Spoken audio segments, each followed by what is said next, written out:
stand on guard for thee. O Canada, we stand on guard for thee. Let's play ball. Let's play ball. Oh, we still got you. I don't know if the other speakers rate those. That wasn't so bad.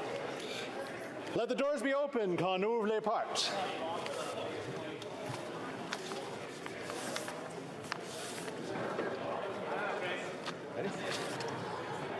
Statements by members. Déclaration des députés. The honourable member for Etobicoke North. Mr. Speaker, I rise today to recognize Candace Coachpaw, who has been honored by the top 25 women of influence and the top 100 accomplished Black Canadian women. Candace is an inspiring leader who believes in giving youth opportunities that did not exist for her and in nurturing the tremendous talent that exists in the Black community. Candace created the organization Developing Young Leaders of Tomorrow to provide education, training, and mentorship for Black youth. She also created Lead Like a Girl and the Black Diplomats Academy to give Black youth the opportunity to meet government, business, and international affairs leaders, to make connections and get experience. Young leaders from her organizations are already making their mark, attending COP26 in Glasgow and interning in government departments.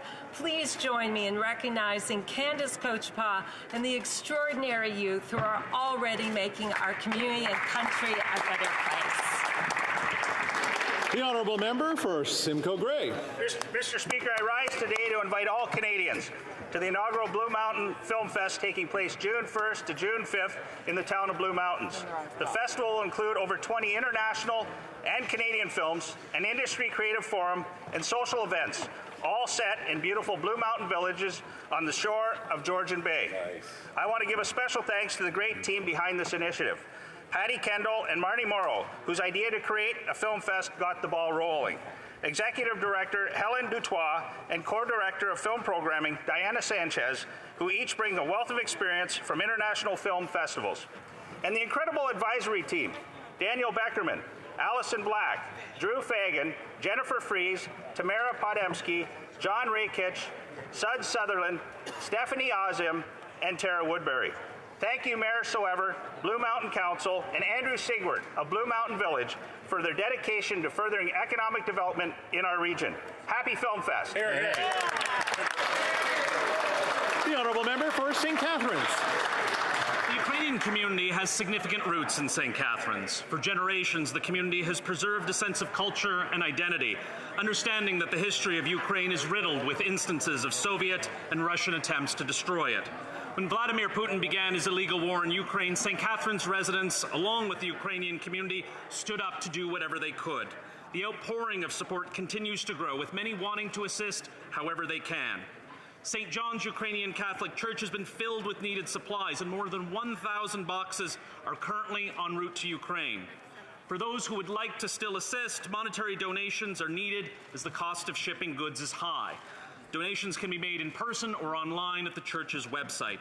I'd like to thank all the volunteers and residents during this difficult time, and I'd like to highlight Irene Newton for her work not only during this crisis, but always ensuring that the voice of Ukraine and the Ukrainian Canadian community is heard in St. Catharines. Slava Ukraini. The Honourable Member for Thérèse de Blainville.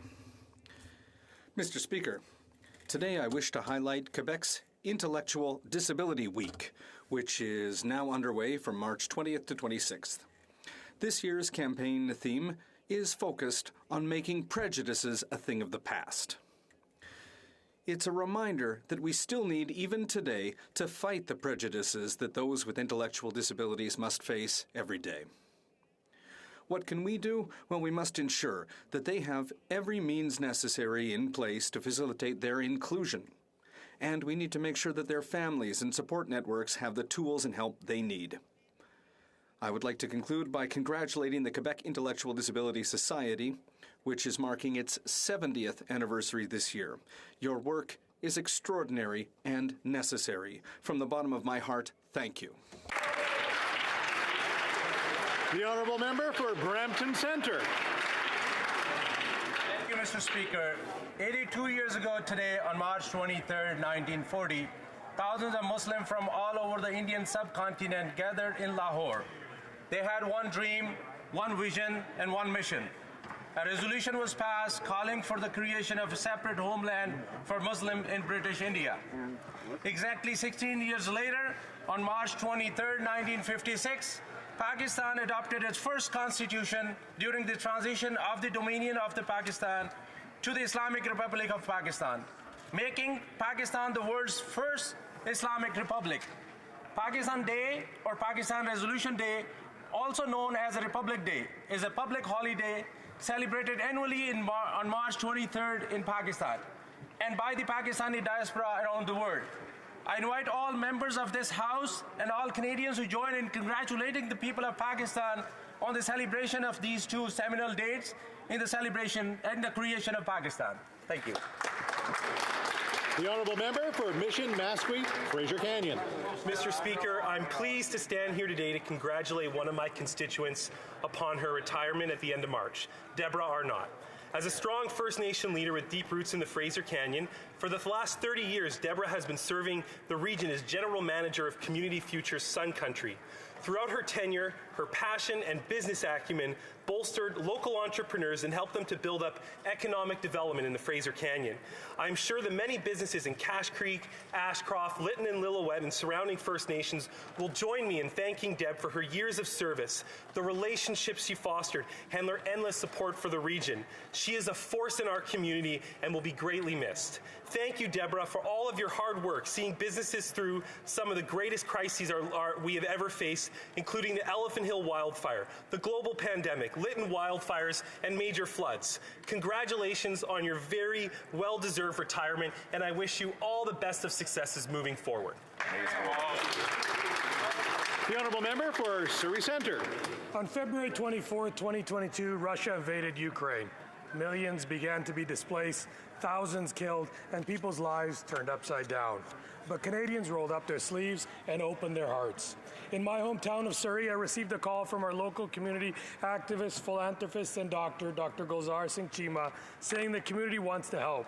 Quickly, Kulinder Sangera of Red FM and Billa Sandhu of Sanja TV stepped up and consulted with Alex of the Canada-Ukraine Foundation, and on March 7th did a radio and telethon raising over $300,000 in less than 8 hours. Special thanks to all my colleagues in this House who crossed party lines, called, donated, and encouraged Canadians to donate. And also the Jadi Sidhu and all the volunteers from Red FM, Sanja TV, and Canada Ukraine Foundation who attended calls, processed donations. My huge gratitude to the people of Surrey for stepping up. Thank you. The Honourable Member for Newmarket Aurora. Thank you, Mr. Speaker. I rise today to recognize 3 young brothers in my riding of Newmarket Aurora, Jake, Nathan, and Owen, for their compassion and their desire to make a positive difference. Mr. Speaker, I'm wearing one of their buttons for Ukraine, which they designed and produced to seek donations. In just 2 weeks, they raised over $8,000 with donations being made directly to the Canadian Red Cross to support their relief efforts. There's no price on these buttons, but people are encouraged to donate what they can in order to receive a button. Jake, Nathan, and Owen have asked that these buttons be worn until the war is over in order to honor the sacrifices and the courage of the Ukrainian people. These young lads can be reached on Twitter at @buttons4Ukraine, or if any of my colleagues would like any further information, please reach out to my office. Mr. Speaker, these young Canadians never fail to inspire me. Our future in Canada is bright. Thank you, Mr. Speaker. The Honourable Member for Brantford Brant.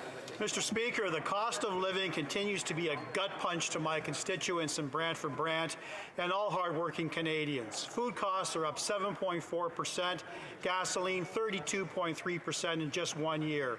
The housing affordability crisis has become even worse, with the biggest month-over-month hike since April of '83. To add insult to injury, the new NDP Liberal government is pushing ahead with several tax hikes, including the carbon tax. And what does the NDP Prime Minister have to say to the elderly, young parents, and many others in my riding? They don't want to hear the old speaking points about Canada's recovery and our credit rating. They need immediate relief now. Instead, Canadians can expect new unprecedented expenses from the NDP Liberal government that will drive inflation even higher. What nonsense and how irresponsible. Mr. Speaker, it is time for this NDP Prime Minister to stop punishing hardworking families and start making the decisions with fiscal responsibility. Thank you. The Honourable Member for London West. Mr. Speaker, access to quality, affordable housing helps create a stable environment for children by reducing frequent family moves, stability and well-being of families. I am proud to see the many investments happening across the country to continue to address housing needs. I want to highlight a good story in my riding of London West where a recent opening of 61 units housing built took place. Thanks to the $7.5 million investment from the Government of Canada's Rapid Housing Initiative, in partnership with the St. Leonard's Community Services, the units will house families and youth that were either experiencing homelessness or that were in shelters. Indigenous people, individuals coming from domestic abuse, as well as individuals that have been in emergency shelter or in winter response sites. The Rapid Housing Initiative, in its quest, is to help communities in London and across Canada, and is building back better by creating more jobs in the construction and housing sectors, which grows the middle class and gets closer to eliminating chronic homelessness in Canada. Thank you, Mr. Speaker. The Honourable Member for Chatham, Kent, Leamington. Thank you, Mr. Speaker. In many ways, Ukraine is us, and we are Ukraine. Canada has the largest Ukrainian community outside of Ukraine and Russia. We are one in our opposition to illegal invasions, one in our shared value that democracy and freedom best serve a country's citizens. We shouldn't describe what's happening there as a war, because a war implies two aggressors. Russia alone has illegally invaded Ukraine, and in so doing jeopardized Ukraine's ability to produce food and Russia's ability to export food because of sanctions rightfully imposed.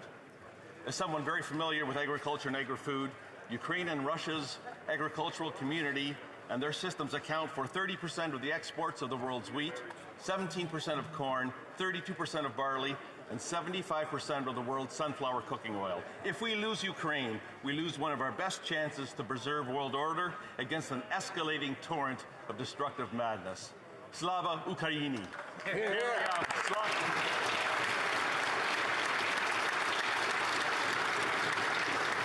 The Honourable Member for Battleford's Lloydminster. Thank you, Mr. Speaker. Canadians are being hit with the highest inflation rate in a generation, and costs are skyrocketing. Wages are not keeping up, and it's getting harder and harder to make ends meet. From the cost of gas, groceries, and to everything else, the scheduled carbon tax on April 1st will only exacerbate this problem. The affordability crisis in this country is being fueled by this Liberal government. And now, with the NDP sharing the reins, it will lead to even higher taxes, more debt, and even less accountability. Canadians are being pushed to the brink, and Mr. Speaker, they need some relief. From cancelling the carbon tax increase, scrapping it entirely, or providing a GST holiday on gasoline and diesel, there are common sense solutions that can help Canadians today. Mr. Speaker, this NDP Liberal government needs to leave money where it belongs, and that's in the pockets of hardworking Canadians. Thank you. The Honourable Member for Milton. Thank you, Mr. Speaker. I'm proud to stand in the House today to acknowledge the extraordinary resilience and positivity of my neighbour in Milton, Erin Rigglesworth. Erin is 42, a wife to Eric, a mother to two awesome kids. She's an awesome school teacher, a very competitive runner, and a friend. And in December of 2020, she was diagnosed with breast cancer that has spread rapidly and has been deemed incurable. Since receiving this devastating news, Erin did what she always does, and she fought. She continues to undergo intense treatment at Princess Margaret Hospital, and the Erin's Army GoFundMe has raised close to $25,000. Wow. And they've pledged to any money that's left over once she's healthy and cured will be donated to cancer research. Amazing. This is a reminder that even in the face of unimaginable heartbreak, there remains great power and hope, that bravery can inspire us all. My thoughts continue to be with Erin and her family and friends, and I want her to know that her heroic example, while incredibly difficult, has inspired so many. All of my neighbors in Milton and so many more across this country are with you, and we're proud soldiers on Erin's army. Erin, keep fighting. We're with you. The Honourable Member for London Fanshawe. London and across Canada continue to face an increase in gender-based violence. Pleas from women's organizations have gone unanswered, and they have been told to wait for a national action plan that is now 6 years overdue. The crisis is now. In London, we have an amazing resource to support women called Innova that provides shelter, support, counseling, and resources for abused women. They have said that because of the lack of beds, they have had to turn away women almost 1,800 times last year, while also seeing an increase of over 53% in gender-based violence. The federal government needs to establish sustainable annual core funding. They need to establish survivor-centered changes to the justice system and invest in long-term housing for women fleeing violence. We must face gender-based violence head-on, but these amazing women's organizations on the front line can't do it alone. They need the government to reject austerity measures, move beyond planning, and to finally deliver action and the dollars they need to save lives. The Honourable Member for Pierre Boucher, Les Patriotes, Verchères. Mr. Speaker, on March 11th, Quebec and Varennes lost one of the greats, the actor Yves Trudel. While most Quebecers will remember him for his role as Mayo, for his family and friends, he was a man of integrity, erudite and intelligent. His dramatic arts students in particular benefited from his teachings. An incorrigible joker, he never missed an opportunity to make you a bit uncomfortable to test your perspicacity. His role as Bob Graton touched us as Quebecers and made us laugh. Seeing him as the bumbling mechanic with his ever-present cigar and his famous skidoo toque is now part of our collective memory in Quebec. Beyond the jokes and the caricatures, it's important to remember that the goal of the character was to illustrate the Quebec condition and to remind us of the importance of fighting for our identity, our culture, and our national emancipation. To the patriot Yves Trudel, thank you. Thank you for Mayo. Thank you from Quebec. The Honourable Member for Regina Louvain. Mr. Speaker, a majority mandate is won by crisscrossing the country, listening to Canadians, and earning their trust at the polls. People in Regina Louvain are in disbelief that the Prime Minister has created his own majority mandate in the shadowy backrooms of Ottawa. Canadians are upset and sending a clear message. They did not vote for an NDP Liberal government. Now that the ink is dry on the official agreement, the NDP can stop pretending this dangerous coalition has not existed for years. People want answers. The Prime Minister needs to come clean on how much his majority will cost Canadians. How much does it cost for the member of Burnaby South to once again sell out his party's principles? Mr. Speaker, this NDP Liberal government will be the most reckless and expensive in our country's history. People in Regina Louvain are already paying too much for everyday essentials like food and fuel. And with the Prime Minister's deceptive deal, that pain is only going to get worse for Canadians.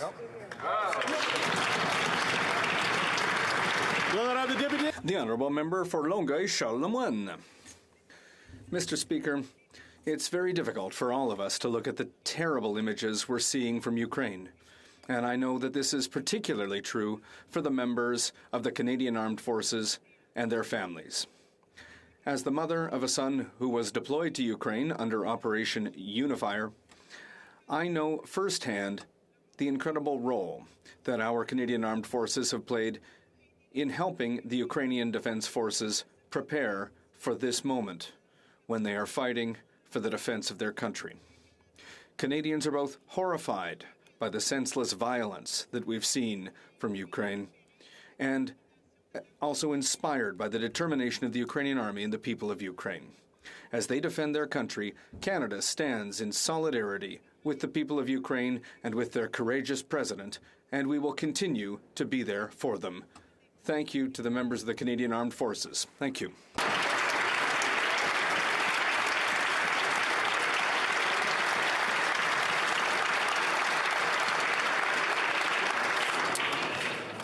Oral questions, question orale, the honourable leader of the official opposition. Yesterday, Canadians were shocked to find out that they are now being governed by an NDP Liberal coalition government, an alliance of high tax, high spend, and extreme ideology proponents.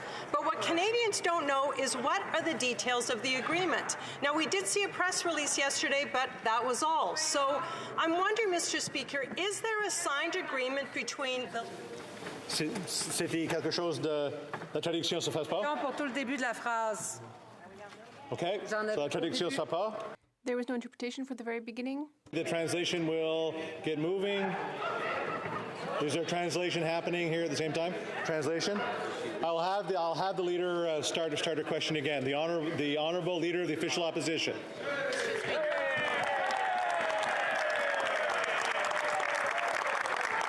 Speaker, yesterday, as I was saying, Canadians were shocked to find out they are being governed by an NDP Liberal coalition government, an alliance of high tax, high spend, and extreme ideology proponents. But, Mr. Speaker, what Canadians don't know are what are the details of this agreement. We saw a press release yesterday, but no actual details. Is there a signed agreement between the Liberals and the NDP, and will they make it public? Yes or no? The Honourable Minister. Thank you, Mr. Speaker. And it was clear in the last election what Canadians wanted as a priority. Action on growing the economy, expanding the middle class and making sure that people can join, making sure that we have affordable child care, that we expand healthcare services. And all of these things are at the core of what, when we came to power 6 months ago, we said we wanted to work with other parties on. Now, I know because I was there when the Conservatives were in a minority government, they didn't work with other parties. It's an unusual concept for them, but there's the opportunity that they have today to work collaboratively in Parliament to get things done. That's our objective. The Honourable Leader of the Official Opposition. Mr. Speaker, there is a signed agreement somewhere that they are hiding. Part of the deal struck by the Liberals and NDP creates a new executive committee of the government. This secret committee is made up of NDP and Liberal members, and it excludes the opposition. That is an executive committee of government. So who is on that executive committee? And again, will the Liberals and the NDP make this agreement public for Canadians and for this House? The Honourable Minister. Mr. Speaker, there is every opportunity for us to all work together. And I think that that is exactly the spirit that was expected after the last election. The Canadians wanted to see stability. They wanted to see results. They wanted to see us focus on getting things done. And as the member will well know, we continue to have worked together on a great number of issues, and that opportunity will continue in the future. But what this means is that Parliament can have stability, that yes, we have differences, and some of those differences are very big, but that doesn't mean that we should put our partisan differences in front of getting the business of the nation done, and that's what this deal is about. The Honourable Leader of the Official Opposition. High tax, high spend, and higher cost for everything is all that this NDP Liberal government will be delivering for Canadians. This backroom secret deal will cost Canadians an additional $200 billion, and that's not even counting the April 1st tax hike that is coming. Risky social experiments are not what Canadians need. They need their rent paid, they need food in their fridge, they need gas in their tanks. Will the Prime Minister tell Canadians how much this nightmare of a socialist secret deal will cost Canadians? The Honourable Government House Leader.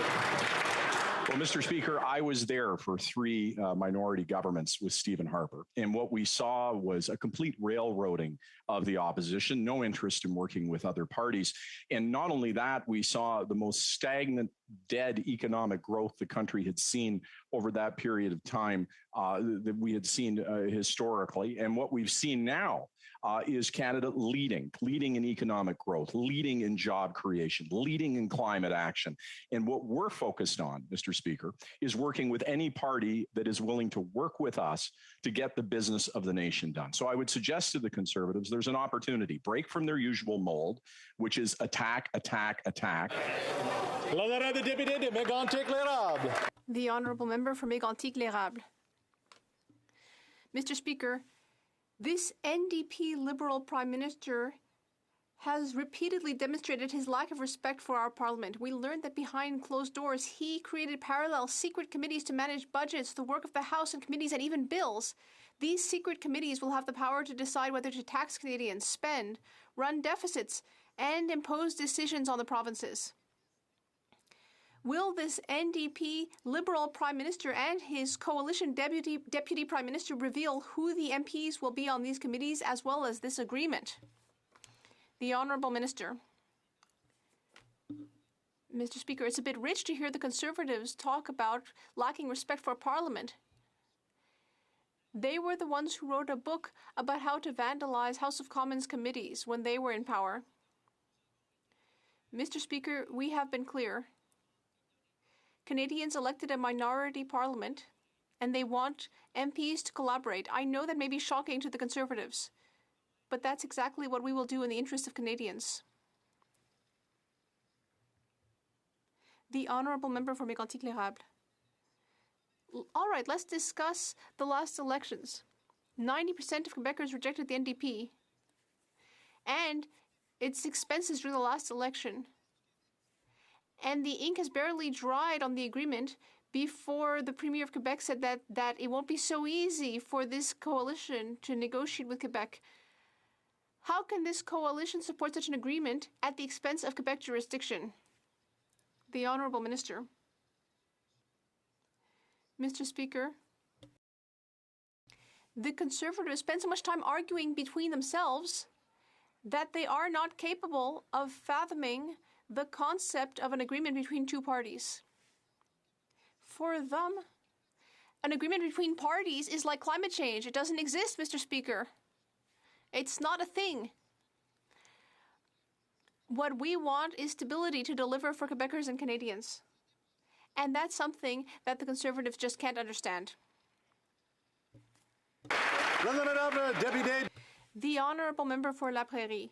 Mr. Speaker, Quebec will not let this neoliberal coalition weaken its powers and its capacity to make its own choices as a nation. All the parties in the Quebec National Assembly agree, whether it be health, housing, early childhood, or other things. It's Quebec jurisdiction. According to the Premier of Quebec, we have two parties here that are very centralizing, the Liberal Party and the NDP, which want to impose their vision on all provinces. But it won't be that easy. Why does this new Liberal coalition, why is it trying to argue with the provinces instead of collaborating respectfully? The Honourable Minister. Mr. Speaker, if we were looking to pick a fight, we would ask the Bloc Québécois to guide us. They are the ones who are experts at picking a fight. Mr. Speaker, I understand the Bloc Québécois' frustration. We were elected to this Parliament to collaborate and to move forward the interests of all Canadians on issues as important as public health, housing, and so on. And that's exactly what we will do. Of course, while respecting provincial jurisdiction. That is what I do every day in my work as a minister, Mr. Speaker. The Honourable Member for La Prairie. Mr. Speaker, when you're the only one who is right, it's always because you're wrong. Once again, let's hear what the government of Quebec said. A lot of our revenues end up in the federal tax system. That money belongs to us. We have a right to it, unconditionally, and to use according to our needs. Mr. Speaker, that's what the Liberals and their Orange Farm team are forgetting. It's not their money. It's Quebecers' money. It belongs to them. And it's an area of Quebec jurisdiction. So with all this in mind, will they ensure that there is a right for withdrawal with full compensation? The Honourable Minister. Mr. Speaker. Well, listen, the Bloc Québécois are the international champions of picking fights. They are the champions of that. They come here to fight with us. So how can we ask them to understand that some people want to work together? And so the fact that we want to sit down and talk about social housing, that's good for Quebec. Fighting climate change is good for Quebec. Helping workers is good for Quebec. But unfortunately, it's bad for the Bloc Québécois. The Honourable Member for North Island Powell River. Mr. Speaker, costs keep going up. Housing, gas, groceries, and Canadians are struggling. People are hurting while the ultra-rich continue to get richer. Yesterday, the members of this House voted on a proposed tax to excess profits of those oil companies, big box stores, and banks who are getting richer off the backs of Canadians. When will this government take leadership and tax those who need to and stop taxing Canadians? The Honourable Minister. Thank you, Mr. Speaker, and I respect the honourable colleague for her question. And building a fairer and more inclusive economy that works for all Canadians has been a central focus for our government since we first took office, and we appreciate the NDP's intent behind this Opposition Day motion. But let's remember our record on supporting the middle class, providing more pandemic supports for Canadians and businesses in Bill C-2, stopping the Canada Child Benefit from going to millionaires in order to send more money to 9 out of 10 families, investments to combat international tax measures. We will keep focusing on affordability, Mr. Speaker. The Honourable Member for Rosemont-la-Petite-Patrie. Mr. Speaker, a lot of people are suffering. People are feeling pain at the pump. At a time when big oil companies are raking in record profits, produce, meat, groceries in general are more and more expensive for families. At a time when CEOs are bathing in their millions. It is time to ensure that these ultra-rich people pay their fair share, and that we use that money to help those who are struggling. When will the Liberals finally add a 3% tax on the excessive profits of those who are getting rich on the backs of the public? The Honourable Minister. Thank you, Mr. Speaker. I'd like to thank my colleague for his question. Building a fair and more affordable country for Canadians is part of our mandate as a government. We appreciate the spirit of the NDP motion yesterday, but we also need to note that we have made life more affordable for Canadians. We have raised our support for the Canada Child Benefit, we have raised taxes on the wealthy, and we have increased our investment in the CRA. So we will continue to make life more affordable for Canadians. Mission Masque, Fraser Canyon. Mr. Speaker, at the end of 2021, Canadian home prices were 19% above the borrowing capacity of medium-income households. By summer 2022, it is expected to reach a level that is 38% higher than what most borrowers can afford. This is despite the fact that this government has earmarked $72 billion for housing. When there are no real outcomes we can point to except an affordability crisis, why is this NDP Liberal government intent on spending Canadians into oblivion? The Honourable Minister of Housing. That party in this House faces a leadership problem. They don't even have the term affordable housing in their plans. They vote against every measure that comes before this House to enable Canadians to access their home. And I hope the honourable member talks to his colleague from Stormont, Dundas, South Glengarry, who quote-unquote said our government should pull back from the National Housing Strategy. That same member said that we should stop the first-time home buyer incentive. How dare they talk about home ownership when they want us to move back from those measures?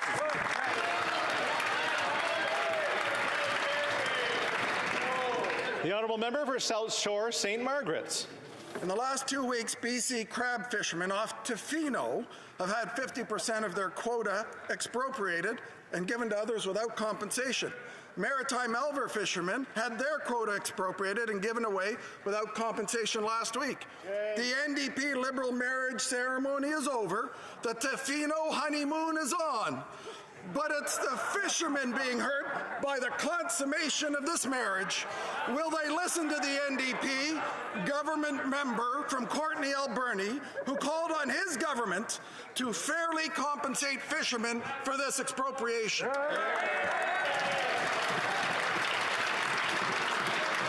The Honourable Minister of Fisheries. Oh, this would be great. Mr. Speaker, the Nuu-chah-Nulth nations are working collaboratively with our government to advance, and we are advancing reconciliation with them, recognizing their inherent right to fish. And as it is with the moderate livelihood rights, of nations with respect to the Elver. So we are working with industry to negotiate solutions that are acceptable to all parties as we move forward with reconciliation obligations. Hear, hear. The Honourable Member for Central Okanagan, Similkameen Nicola. Mr. Speaker, yesterday Conservatives came to Parliament to talk about giving Canadians a break from record high gas prices. Yesterday, the Prime Minister came to Parliament to talk about giving himself a break thanks to a backroom deal with the NDP. A GST cut at the pumps would help millions of Canadians struggling with the highest inflation levels in 30 years. As every Member of Parliament is hearing calls from constituents who want a break, will the Prime Minister allow a free vote for his MPs? And if so, will he extend the courtesy to his coalition partners in the NDP? The Honourable Minister of Tourism and Associate Minister of Finance. Thank you very much, Mr. Speaker. I thank the Honourable Member for his question. Mr. Speaker, I filled up at the pumps last week and I understand the situation that Canadians are facing. As my colleague knows, the rising of the prices at the pumps is due to the tragic situation unfolding in Ukraine. The problem with the Conservative plan, Mr. Speaker, is that it wouldn't work. There's no guarantee that Canadians would see a reduction at the pumps. There's nothing to prevent gas companies from absorbing that cost. While the other side is fighting amongst itself to pick a leader, we're going to focus on affordability for Canadians. The Honourable Member for Carleton Trail, Eagle Creek. Putin's war machine is funded by Russian oil and gas production and exports. Ukrainians are suffering as a result. The NDP Liberal agreement includes an ominous line about phasing out public financing for Canada's energy sector. This is music to Putin's ears. Absolutely. Will the NDP Liberal government support the expansion of Canada's ethical and environmentally responsible energy so it can replace Putin's oil and gas around the world? Good question. The Honourable Minister. I want to thank the member for her question. As she knows, we've announced the Government of Canada will ban crude oil imports from Russia until further notice. She also knows that according to the Canada Energy Regulator over the last couple of years, Canada's imported very little crude oil from Russia at all. We also realize the impact that this is having around the world, and we are working with our counterparts, and we will do what we need to do to ensure that Canadians are protected and that we support the people of Ukraine. The Honourable Member for Tobique-Mactaquac. Mr. Speaker, the carbon tax is a punitive, ineffective, and unnecessary tax that disproportionately hurts rural and small-town Canadians, including seniors.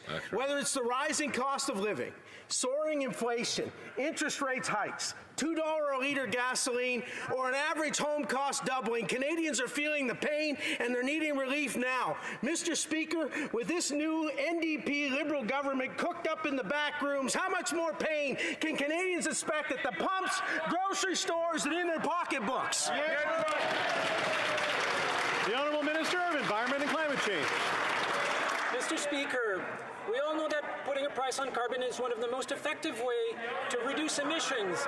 And if they won't take it for the Parliamentary Budget Officer or the International Monetary Funds, maybe... Now, order. I'll have order. I'll the Minister respond. I will let him restart.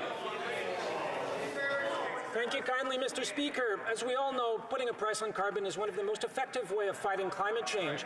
And if the Conservative won't take it from the Parliamentary Budget Officer or the International Monetary Fund, then maybe they will take it from the member for New Brunswick Southwest, who asked his own province, the Conservative member for New Brunswick Southwest, who asked his own province to implement the federal pricing system, Mr. Speaker. Thank you. L'honorable député de Lévis. The Honourable Member for Lévis-Lobinière.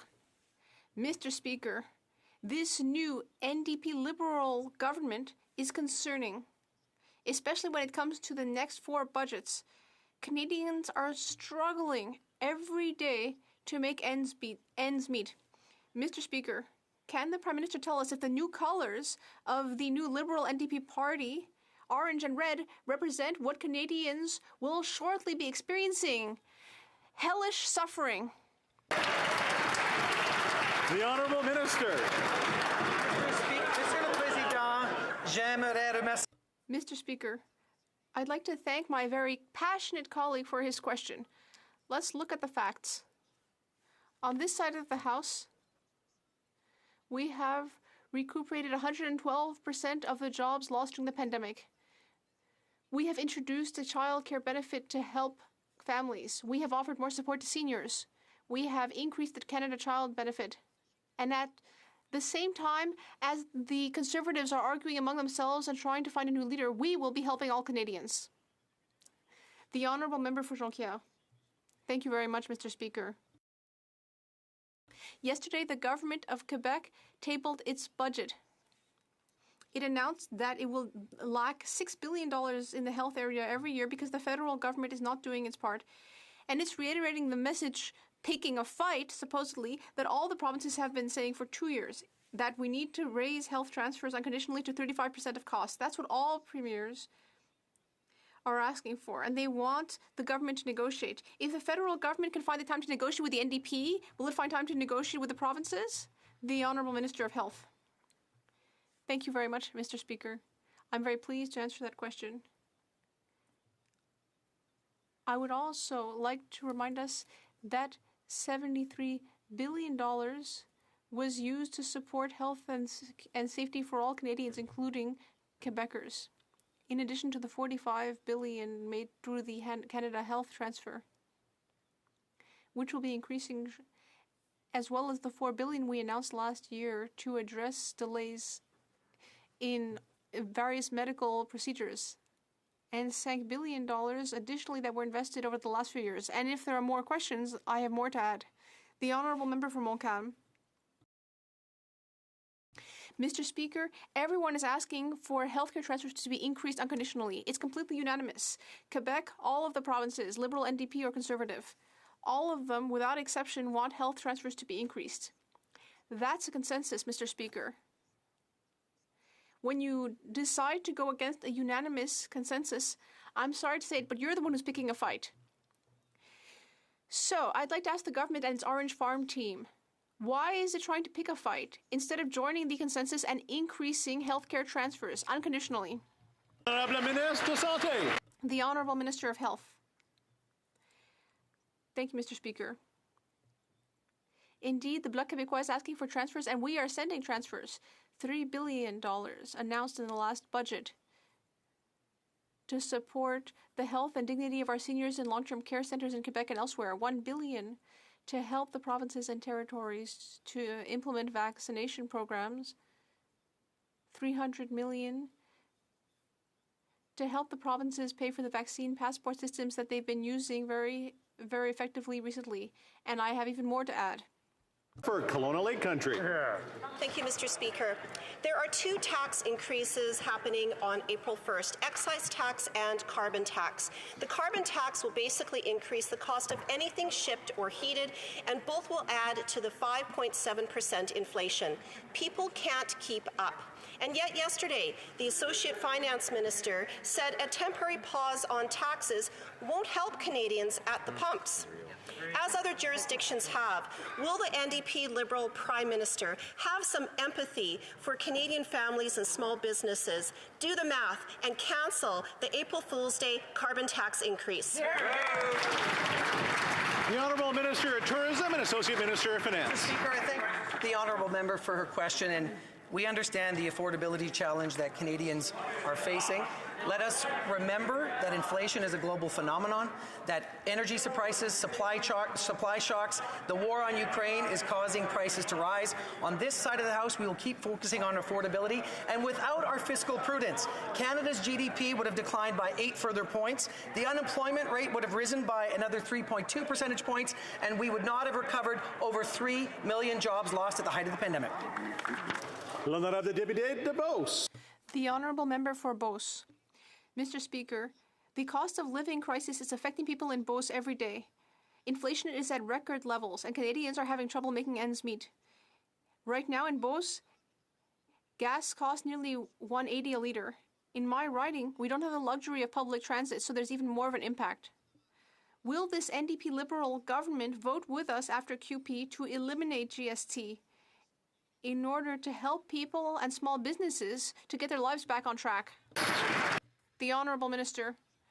Mr. Speaker, I would like to thank my colleague for his question. We know that Canadians are facing an increase in gas prices. As my colleague knows, energy prices are going up because of the tragic war in Ukraine. We also know that the Conservative plan would not work, Mr. Speaker, because there is no guarantee that reducing GST would be transferred to consumers. On this side of the House, we will focus on real solutions, not on bizarre Conservative suggestions. Honourable Member for Brantford Brant. Mr. Speaker, we all know who is hurting the economy the most, the Prime Minister, his Liberal government, and now with blind support from the NDP. They have spent the most to achieve the least and have no intention to balance the budget. Since this government was first elected, our great country is gradually losing its wealth and Canada's middle class is shrinking. Now their failure to control spending drives the cost of living to record heights.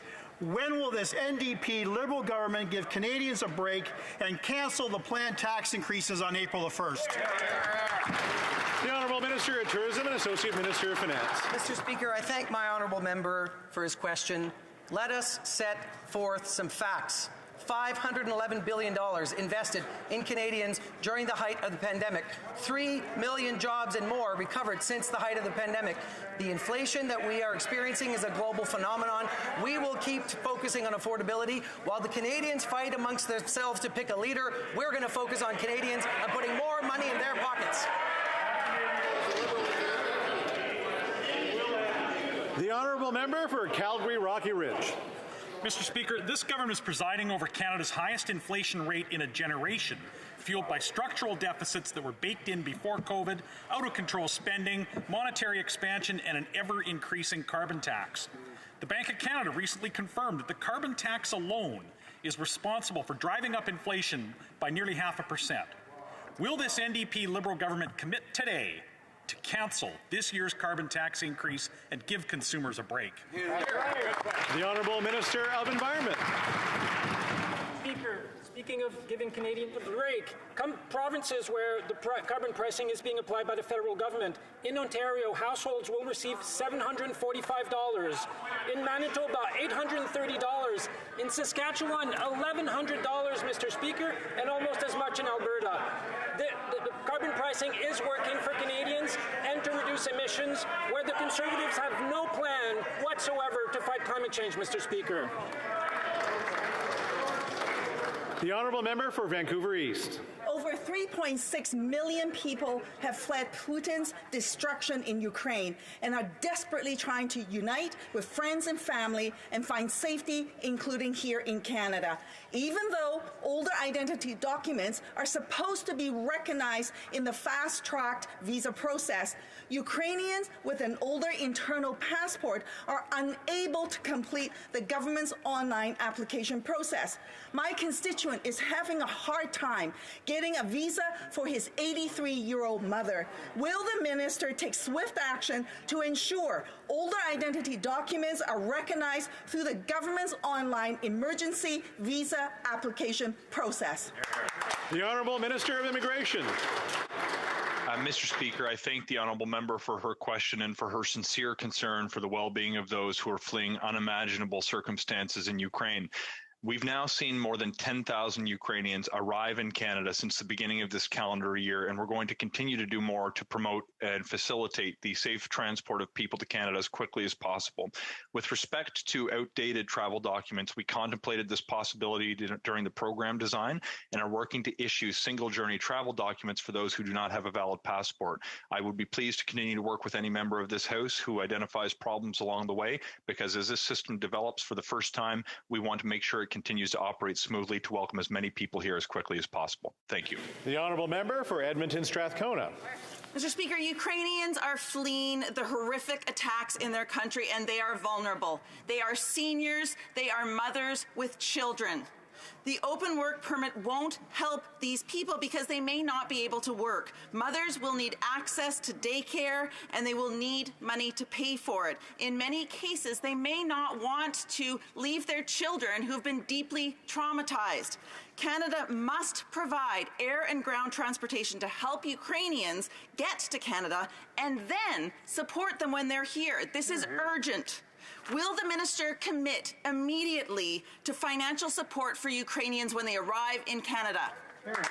The Honourable Minister of Immigration. Mr. Speaker, again, I'd like to thank this member for her advocacy for the well-being of those fleeing Ukraine as well. With respect, her point regarding the open work permit, I would like to point out that nearly 80% of those who've applied to come through the Canada-Ukraine authorization for emergency travel have also applied for the open work permit that we've made them eligible for. With respect to supports for people in terms of getting here and once they land, we're working right now with nonprofit partners, with private sector donors, with airlines to sort out some of the very issues that she's raised in her question. We are working around the clock across ministries with partners in provincial jurisdictions and on the ground in Canadian communities so we can maximize the extraordinary goodwill we are seeing coming from Canadians who want to do their part. Member for Scarborough Centre. Thank you, Mr. Speaker.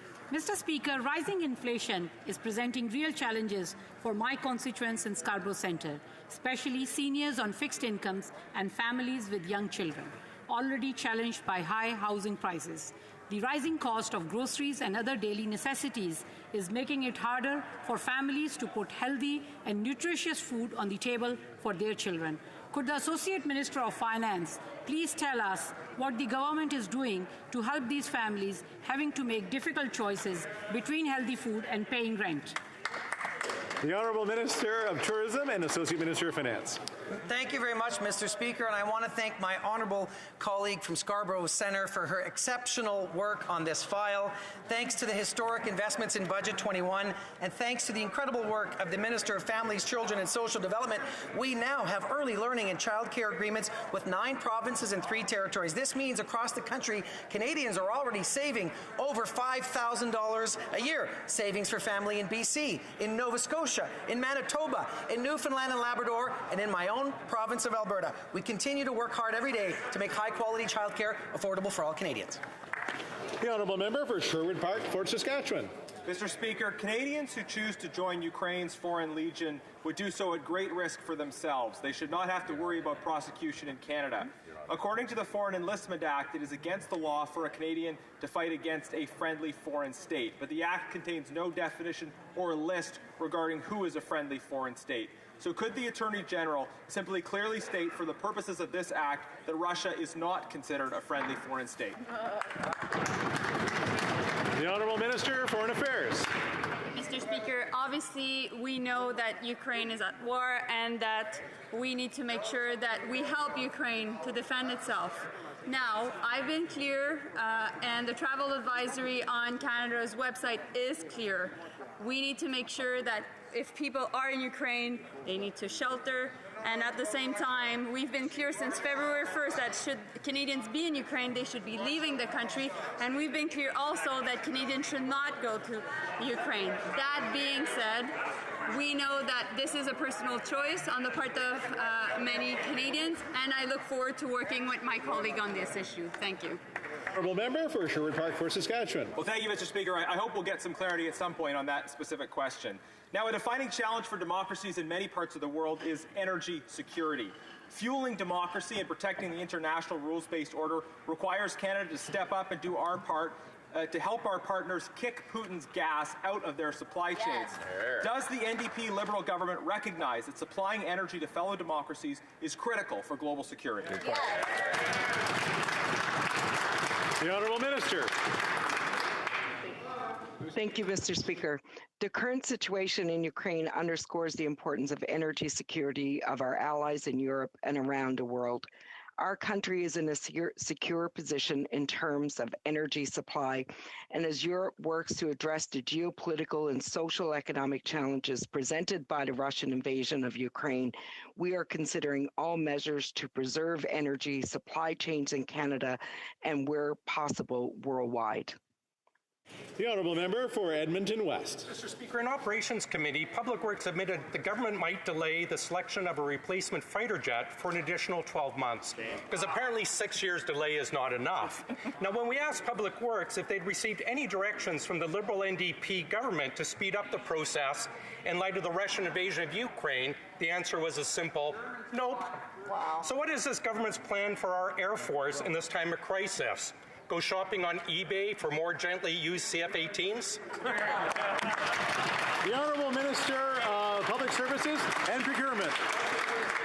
I thank the member for the question. Our government has been strong and consistent in delivering on its promise to replace Canada's existing fighter jet fleet through an open, fair, and transparent process.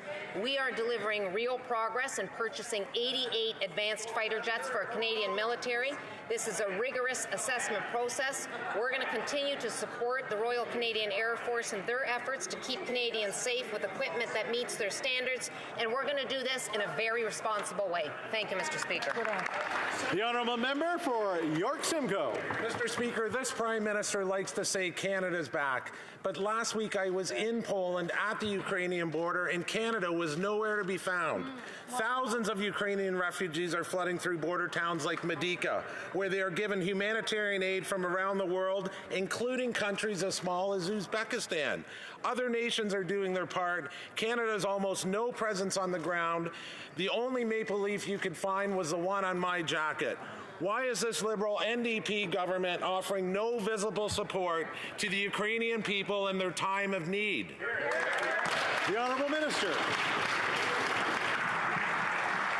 Mr. Speaker, I respectfully disagree with the member. In fact, myself and other members, we were actually on the ground as well, where I got to visit actually Poland, Moldova, Romania, and other countries as well. In fact, we actually not only have a team on the ground coordinating with USA, the EU, and United Nations, we have been on a daily conversation to making sure that humanitarian support is getting to the right people. Thank you. The Honourable Member for Lac-Saint-Jean. Mr. Speaker, for 4 weeks now, the Bloc has been working with the government to welcome Ukrainian refugees. But now we're fed up. It's unacceptable that the minister has not yet chartered flights to pick up refugee families. Air Transit has volunteered for the job, but they're just waiting for the minister to give them the green light. And there are other airlines that were bailed out with billions of dollars by this government. The minister could ask them to do their share. Will he finally pony up and install at Airbridge this week? Of immigration. The Canada will offer refuge to refugees. Canada has welcomed almost 10,000 Ukrainians, and last week we have announced measures to help Ukrainians to come to Canada easier, and this is safely. Not just to give them permission to apply to Canada, but to do what we can to facilitate their arrival. We're having conversations in real time with private sector players, with provinces and territories, and others who can facilitate their arrival in Canada as quickly as possible. I'm going to continue my work on this file until we see additional Ukrainians come beyond the 10,000 who have already arrived. The Honourable Member for Lac-Saint-Jean. Mr. Speaker, that answer is no longer acceptable. For the minister to give this House a hollow answer, that's one thing, we're used to it. But for him to give a hollow answer to Ukrainian women and their children who are stuck in Poland without a penny in their pockets, that's something else. The minister has no right to tell refugees that Canada will help them and then tell them, get out of there on your own. When is the minister going to make a deal with the airlines? When? The Honourable Minister. Mr. Speaker, would dare suggest that it's not a hollow answer to the 10,000 Ukrainians who are already in Canada, or the tens of thousands of more who've applied or will be welcomed to Canada in the future. We are having these conversations in real time, including with airlines, including with provinces and territories, including with private sector contributors, including with service providers on the ground. We will work every day to do everything we can to help the people who are fleeing this war. It is the just and honorable thing to do when we're dealing with such a war of aggression. Canada will play its part, including by welcoming as many Ukrainians who are fleeing this war of aggression as possible. The Honourable Member for Bellechasse-les-Aides-Chemin-Lévis. Mr. Speaker, the Liberal government was so preoccupied with wrapping up its alliance with the NDP secretly that it forgot to lift health measures like other G7 countries are doing. Vigilance does not mean rigidity or stubbornness? When will the government, this neoliberal government, reevaluate the remaining federal measures? The Honourable Minister of Health. Thank you very much, Mr. Speaker. This will allow me to thank, like we'd all like to do every day, the 30 million Canadians who did get vaccinated over the past year. We're talking about millions of doses that were administered by thousands of healthcare workers, people who went out and got vaccinated, and they also protected those who are around them. Some members on the Conservative side are not wearing their mask, and a politician can't tell us when COVID-19 will end. For Saskatoon West. Mr. Speaker, Canada is a tale of two governments. Provincial governments use real science to make decisions and have lifted their COVID mandates.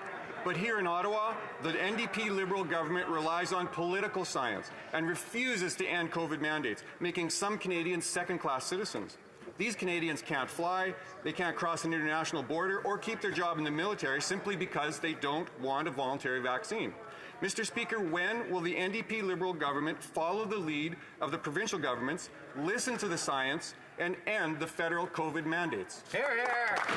The Honourable Minister of Health. Thank you, Mr. Speaker. And based on the earlier congratulations and thank you to Canadians, let me point to one more number, 135,000. That's the number of avoidable deaths that we saw in the United States over the last few months. Avoidable because they would have been avoided if Americans had done as well as we did in Canada, that is to vaccinate everywhere. 135,000 people dying in the U.S. because of not having been vaccinated as we did in Canada. I think it's a good way to, again, to signal our gratefulness to all those Canadians who did the right thing. The Honourable Member for Hastings, Lennox and Addington. Thank you, Mr. Speaker. Mr. O'Hearn is a 79-year-old senior living in Hastings, Lennox and Addington. He desperately wants to visit his grandchildren in the U.S. But there's a problem. He doesn't have a computer, a cell phone, nor an email address. He has no ability to comply with the Canadian Border Service Agency's ArriveCan requirement. Mr. Speaker, why is this NDP Liberal government not supporting fully vaccinated Canadians like Mr. O'Hearn and thousands of other Canadians? The Honourable Minister of Health. Thank you, Mr. Speaker. And since I like numbers, and since I believe the opposition also likes science and numbers, let me quote two more. $1,600 and $4 billion. The fact that we had, in the last few months, vaccination mandates at the federal and provincial level made Canadians avoid 1,600 deaths. No, 1,600 people who are now alive, living with their families, enjoying time with their friends, working, no, just living, and $4 billion of costs that were averted because of that. Order. Now we'd like to hear the answers as well. The Honourable Member for Sudbury. Mr. Speaker, our government understands how important it is to support our young people earlier in their careers. This is especially true when it comes to the next generation of farmers. Can the Parliamentary Secretary to the Minister of Agriculture inform us what the government is doing to support knowledge transfer and engage the young people who will shape the future of agriculture? The Honourable Parliamentary Secretary. I'd like to thank the member for her hard work and her writing. The next generation of farmers is indeed critical to the prosperity of this sector, and it's very important that we support them. I'm pleased to say that yesterday we announced the new group of young talent that will be participating in the Next Gen Agricultural Mentorship Program in Saskatchewan. Young Canadians are the ones who will shape the future of agriculture, and we all have a stake in their learning from experienced mentors. Through the Next Gen program, our government is supporting knowledge transfer to put the next generation of farmers on the right track to successful careers. The Honourable Member for Caribou Prince George. Here. Mr. Speaker, last fall, terror struck my community of Vanderhoof. A lone gunman hunted and opened fire on RCMP.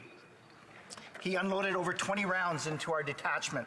The mental and emotional trauma of that day still remains. These are men and women from across all backgrounds who believe in our country and our laws so much so that they put their lives in jeopardy each and every day. Yet, unbelievably, to this day, 5 months later, shamefully, no one from the federal government or the Minister of Public Safety has reached out to see if they're okay. Can the Prime Minister please comment and tell us why he refuses and ignores our community? Good question. The Honourable Parliamentary Secretary. And I'd like to extend to the Honourable Member my condolences, and every member in this House who thank the RCMP members who go to work every day to protect Canadians, to keep us safe. No one should go to work and not expect to come home safely. I appreciate his comments in the House today, and will follow up with them. The Honourable Member for Dufferin-Caledon. Mr. Speaker, the NDP Liberal carbon tax is hurting rural Canadians. I mean, I hear that every single day. Lori, in my riding, says she feels like she's freezing because she has to keep the temperature so low in her home because she can't afford the cost of propane with the carbon tax on top. I'm glad the members across think that that's so funny that Lori keeps the temperature so low. It's the kind of answer and response we get from a government that has absolute disdain for people that won't follow their ideological view. Will they cancel this increase, or will they tell Lori just to keep freezing? The Honourable Minister of Environment and Climate Change. Thank you, Mr. Speaker. Climate change and the cost of inaction is enormous. As many members from the Conservative Party stood in this House when there were floodings in BC or heat waves saying, what should we do about climate change? We are acting, Mr. Speaker, on climate change. Order. Order. Let the Minister answer the question. Honourable Minister of Environment. Thank you, Mr. Speaker. How many members from the Conservative Party stood in this House after the floodings in BC, the heat domes that killed so many Canadians, and said we have to act on climate change? This is exactly what we're doing. And in fact, the revenue from pricing pollution will go back to provinces where the money was raised, 90% to families directly, and 10% to businesses, municipalities, schools, hospitals, and Indigenous community. Under our plan, 8 out of 10 families will have more money in their pockets, Mr. Speaker, no matter what they say about it. The Honourable Member for Chatham-Kent-Leamington. Labour shortages in agriculture and food processing have caused over $3 billion in lost sales. In Chatham-Kent-Leamington, and actually right across this country, farmers and food manufacturers use temporary foreign workers when Canadians don't apply to fill these vacancies. The industry asked for an emergency worker program which builds on existing programs, requires no new spending, no new legislation. Mr. Speaker, how many more billions will the industry have to lose before this NDP government, Liberal government, acts? The Honourable Parliamentary Secretary to the Minister of Agriculture. Speaker, and I want to thank my honourable colleague for his question. We have the pleasure of working together on the Standing Committee of Agriculture, and we know how important temporary foreign workers are to our farmers in Canada, and especially in planting season when it's coming along. We are working on a solution. We've committed to a trusted employer program, and hopefully we'll get some news very shortly. Thank you. The Honourable Member for Bonavista, Burin Trinity. Mr. Speaker, reducing wait times for veterans has been our government's top priority. We're making progress, but we know that too many veterans still wait too long to get their claims processed by Veterans Affairs. Can the Minister of Veterans Affairs update us on what our government is doing to reduce wait times and provide faster service to Canadian veterans? Great question. Honourable Minister of Veterans. Thank you very much, Mr. Speaker. I'd like to thank my honourable colleague for this very important question. It is true that our investment of around $200 million has reduced the backlog by 40%. But we're fully aware that's not good enough, so that's why we invested another $140 million to make sure that we have the vital staff in place to make sure we continue to reduce the backlog. My colleague is well aware that we invested $11 billion for programs and services for our veterans, and we as a government will continue to make sure we serve our veterans properly. Thank you, Mr. Speaker. The honourable member for Port Moody Coquitlam. Mr. Speaker, over 1 million people with disabilities live in poverty in Canada, and they feel abandoned by this Liberal government. They face costs like medical expenses, specialized equipment, and adaptations to housing that is not universally designed. They deserve support to live in dignity. In 6 years, the Liberals have yet to table a bill that will finally deliver the support they need. Mr. Speaker, my question is this. When will the Liberals table a Canada Disability Benefit Act that lifts Canadians with disabilities out of poverty? The Honourable Minister. Very important question. No one should live in poverty, and far too many Canadians with disabilities do. Since 2015, we've taken historic steps towards building a disability-inclusive Canada, and we've learned that the lives of persons with disabilities have also been disproportionately impacted by the pandemic. We are committed to reintroduce legislation to establish a new Canada Disability Benefit that will address the long-standing financial hardship felt by persons with disabilities, and I look forward to working with the member opposite to achieve that goal. The Honourable Member for Spadina Fort York. Mr. Speaker, on January 28th, the Minister of Housing and Diversity and Inclusion announced the government's intention to appoint a special representative on combating Islamophobia. Last week, on March 19th, Canadians saw yet again another attack, this time at a mosque in the GTA. Mr. Speaker, we remember Quebec City. We remember London. Racism is alive and well in Canada, and more must be done to combat it. Can the Minister inform this House when will the special representative be appointed? The Honourable Minister.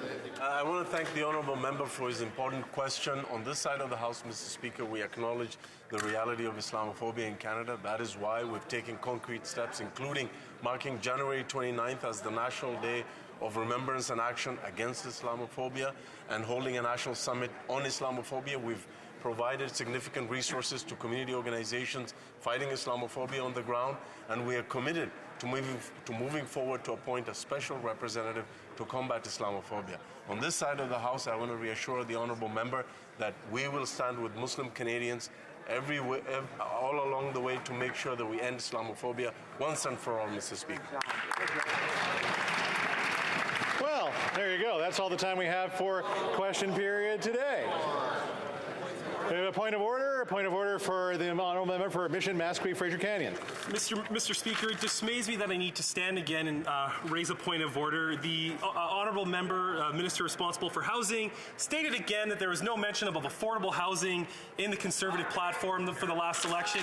I'm seeking unanimous consent, Mr. Speaker, to table that plan and outline that we did have a plan to address affordability. Thank you, Mr. Speaker. Does he have leave to table? There you go.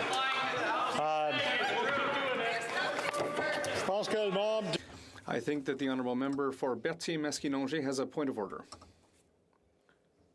Yes, thank you very much, Mr. Speaker. So, Mr. Speaker, there has been consultation amongst the parties, and I believe that if you seek it, you will find that there is unanimous consent to retable the following motion, that this House,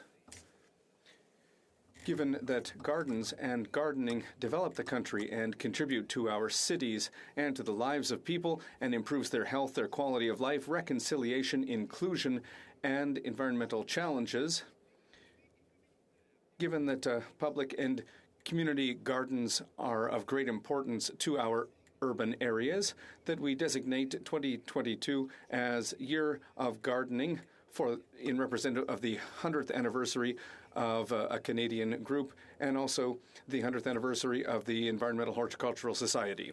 All those who oppose to the motion from the Honourable Member will please say nay. The House has heard the terms of the motion. Is it the pleasure? All those who are opposed to the motion will please say no. Carried.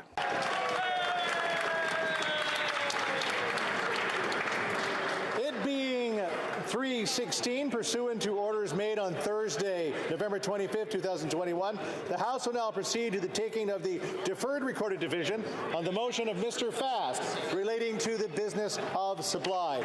Call in the members.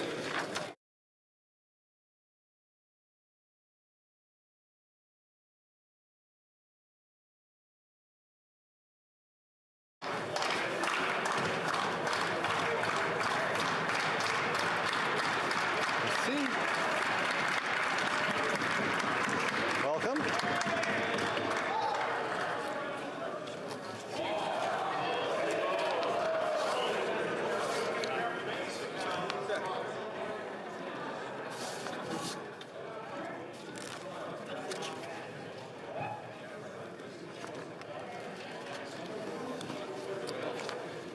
Okay. The question is the following one. Mr. Fast, seconded by Mr. Maguire, move that given I, the Canadians are facing severe hardships. I hear dispense. No dispense. Canadians are facing severe hardships due to the dramatic escalation in gas prices. I, the 5% collected under the Goods and Services GST, the Harmonized Sales Tax HST, and the Quebec Sales Tax QST creates increased revenue for the federal government as fuel prices rise, which compound the pain on Canadian consumers and the economy. The House call on the government to immediately provide relief at the pumps to all Canadians by introducing a temporary 5% reduction. Dispense? No. A 5% reduction on gasoline and diesel, whether collected under the GST, HST, or QST, which would reduce the average price by approximately 8 cents per litre. The 10-minute period for members voting electronically has started, and the House will now proceed to the vote for members participating in person. All those in favor of the motion will please rise. Ms. Bergen. Mr. Doherty. Mr. Doherty. Monsieur Paulus. Mr. Paulus. Monsieur Deltel. Mr. Deltel. Mr. Bazan. Mr. Bazan. Mr. Barlow. Mr. Barlow. Mr. Chong. Mr. Chong. Mr. Moore. Mr. Moore. Mr. Brassard. Mr. Brassard. Monsieur Berthold. Mr. Berthold. Mr. Fast. Mr. Fast. Mr. Albus. Mr. Nader. Mr. Nader. Mr. Barrett. Mr. Barrett. Mr. Jennis. Mr. Jennis. Mr. Schmale. Mr. Schmale. Mr. Macaulay, Edmonton West. Mr. Macaulay, Edmonton West. Mrs. Stubbs. Mrs. Stubbs. Mr. Seaback. Mr. Seaback. Mr. Lloyd. Mr. Lloyd. Mr. Lawrence. Mr. Lawrence. Mr. Lobb. Mr. Lobb. Mr. Generou. Mr. Generou. Mrs. Gray. Mrs. Gray. Mr. Kimmich. Mr. Kimmich. Mr. Calkins. Mr. Calkins. Ms. Lantzman. Ms. Lantzman. Mr. Halan. Mr.